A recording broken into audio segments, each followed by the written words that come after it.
Good morning, student. I will start your the next lesson, ninth lesson.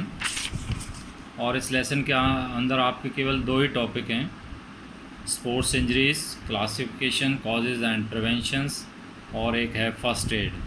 तो आज हम सबसे पहले इस लेसन का स्पोर्ट्स इंजरीज वाला टॉपिक शुरू करेंगे। सबसे पहले हम स्पोर्ट्स इंजरीज के विषय में पढ़ेंगे कि स्पोर्ट्स के क्षेत्र में जो है खेल चोटों का होना एक जनरल बात होती है। कोई भी खिलाड़ी अपने प्रैक्टिस कर रहा है या प्रशिक्षण या कंपटीशन के दौरान कभी भी चोटग्रस्त हो सकता है, वो इंजर्ड हो सकता है।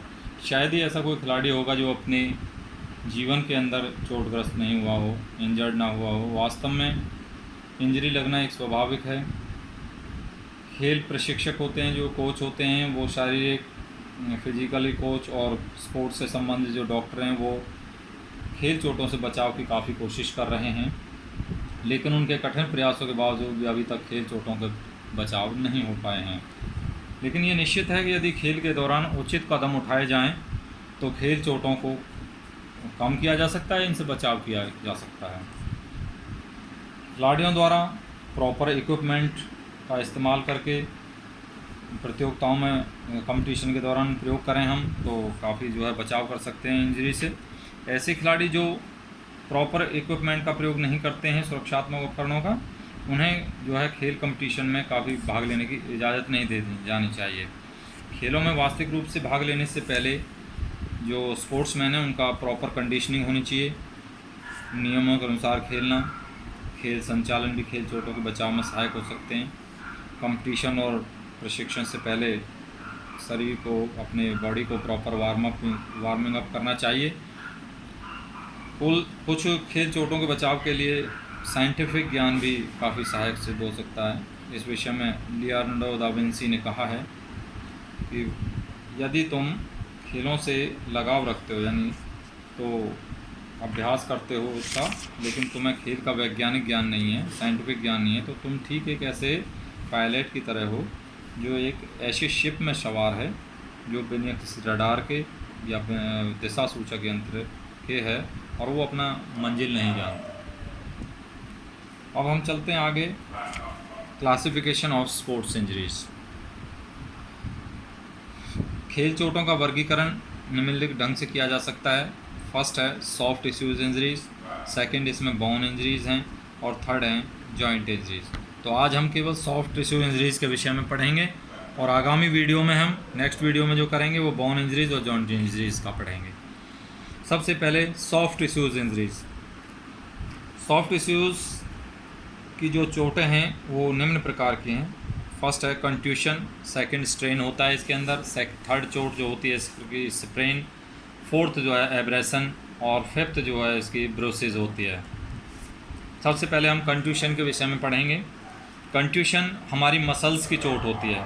किसी भी खेल उपकरण या किसी अन्य चीज़ से डायरेक्टली रूप से चोट लगना कंट्यूशन का कारण लगता है। जैसे मैं आपको उदाहरण दूं, यहाँ एग्जांपल गेम में बॉक्सिंग है, कबड्डी है, आपका रेसलिंग है, इनमें कंट्यूशन का होना एक आम बात है, स्वाभाविक है।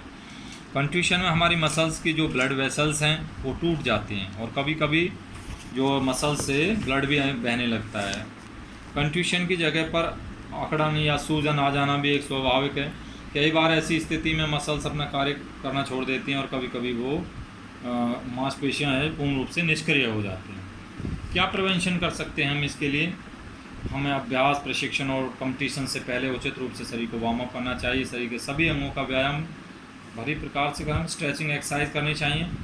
दूसरा हम कह सकते हैं प्रिपरेशन पीरियड के दौरान हमें कंडीशनिंग करना चाहिए। तीसरी बात हम यहाँ पर कह सकते हैं कि भाई जो प्रॉपर इक्विपमेंट का जो है प्रयोग खेल की आवश्यकता के अनुसार करना चाहिए।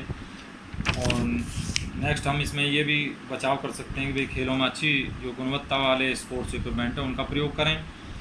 और नेक्स्ट बात हम ये भी कह सकते हैं कि जो हमारा खेल का मैदान है जिस पर स्पोर्ट्समैन को खेलना होता है वो साफ़ और समतल होना चाहिए। और खेल चोटों से बचाव के लिए खेलों के बारे में हमें पूर्ण रूप से साइंटिफिक ज्ञान भी होना चाहिए। अभ्यास और प्रतियोगिता के दौरान खिलाड़ियों को बिल्कुल अटेंटिव रहना चाहिए। खेल चोटों से बचाव के लिए खेलों का जो संचालन है वो अच्छा होना चाहिए। नेक्स्ट है भाई स्ट्रेन, जो आपका खिंचाव होता है। स्ट्रेन भी मसल्स की चोट है। स्ट्रेन सिंपल भी हो सकता है, साधारण भी हो सकता है और असाधारण भी हो सकता है। कई बार हमारी पूरी की पूरी जो मसल्स हैं वो ख़राब हो जाती हैं और ऐसी दशा में उस हिस्से को हमारा हिलाना असंभव हो जाता है। जहाँ से मांसपेशियाँ अधिक खराब हुई हों वहाँ पर असहनीय दर्द भी हो सकता है। अभ्यास और प्रतियोगिता के दौरान अनेक स्थितियाँ हो सकती हैं जिनके कारण खिंचाव हो सकता है।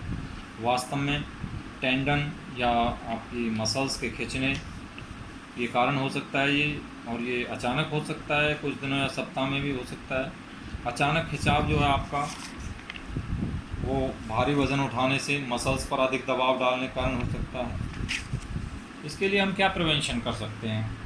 पहला ये बात है कि भाई जो खेल चोटें हैं उनसे बचाव की दृष्टि से प्रत्येक खिलाड़ी को वही बार बार बातें आती रहेंगी कि हमें अपनी खेल गतिविधि के अंदर प्रॉपर वार्मिंग अप करना बहुत ज़रूरी होता है। कोई भी गेम खेलेंगे आप तो प्रॉपर वार्मिंग अप प्रत्येक गेम के लिए आवश्यक होता है। उसे अपनी बॉडी के सभी अंगों को खिंचाव वाले जो स्ट्रेचिंग वाली एक्सरसाइज हैं वो अवश्य करने चाहिए।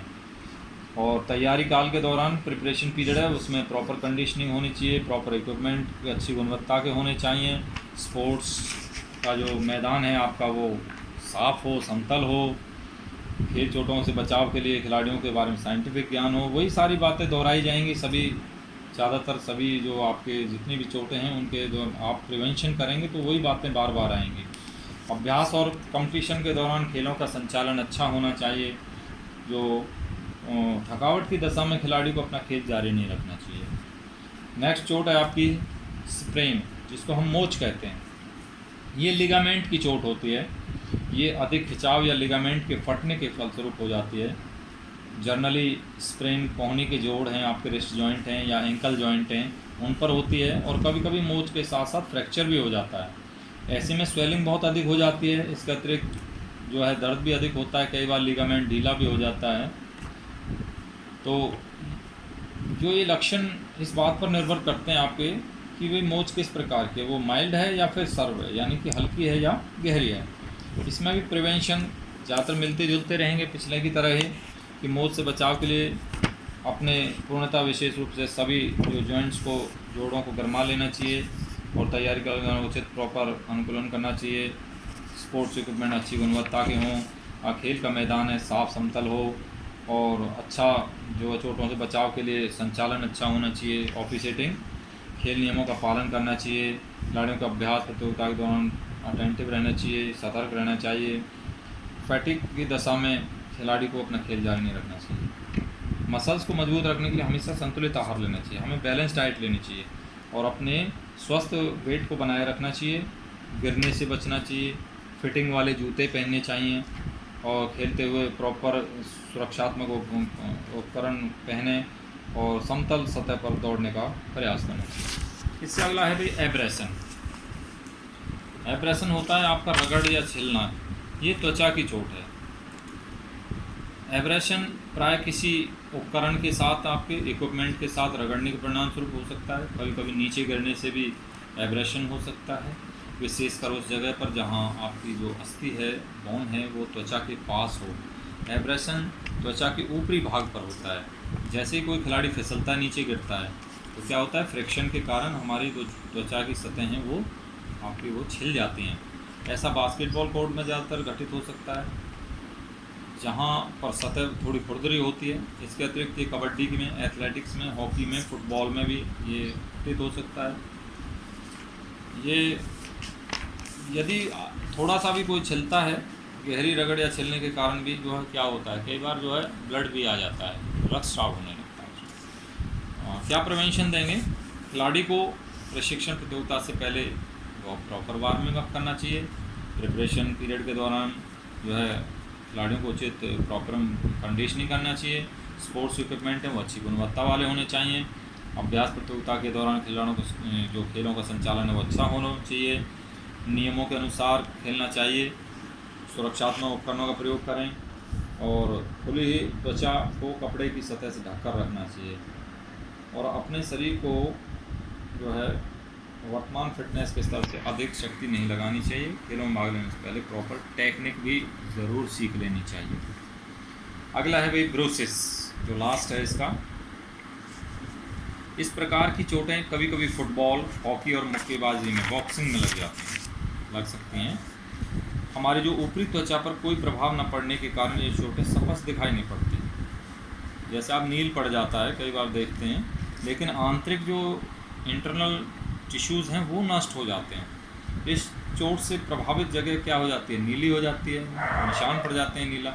वास्तव में त्वचा के नीचे रक्त क्या है वो फैल जाता है ब्लड से, क्योंकि उस स्थान की जो ब्लड वेसल्स हैं वो टूट जाती हैं। वास्तव में जो ख़राब हुई ब्लड वेसल्स हैं वो रक्त त्वचा के नीचे और ऊपरी स्तर के पास इकट्ठा हो जाता है, जिसके परिणाम स्वरूप वहाँ पर क्या होता है, काला या नीला मार्क पड़ जाता है।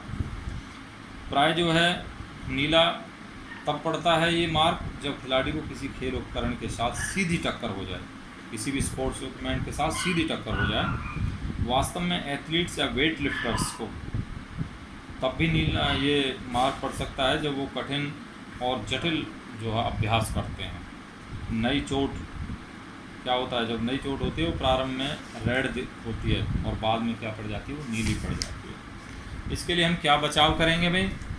सबसे पहले किसी भी प्रकार की फिजिकली जो है एक्टिविटी से पहले खिलाड़ियों को अपने बॉडी को प्रॉपर वार्म अप कर लेना चाहिए और खिलाड़ियों को अटेंटिव रहना चाहिए, हमेशा सावधान रहना चाहिए।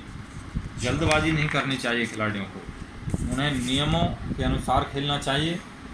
कोर्ट मैदान है जो आपका जिस पर स्पोर्ट्समैन खेलता है वो साफ़ हो, समतल हो, और जब थकावट हो रही खिलाड़ी को तो उस समय अपने खेल को जारी नहीं रखना चाहिए उसको। और अंतिम बात यह है कि खिलाड़ियों को अपने सुरक्षात्मक उपकरणों का प्रयोग करना चाहिए।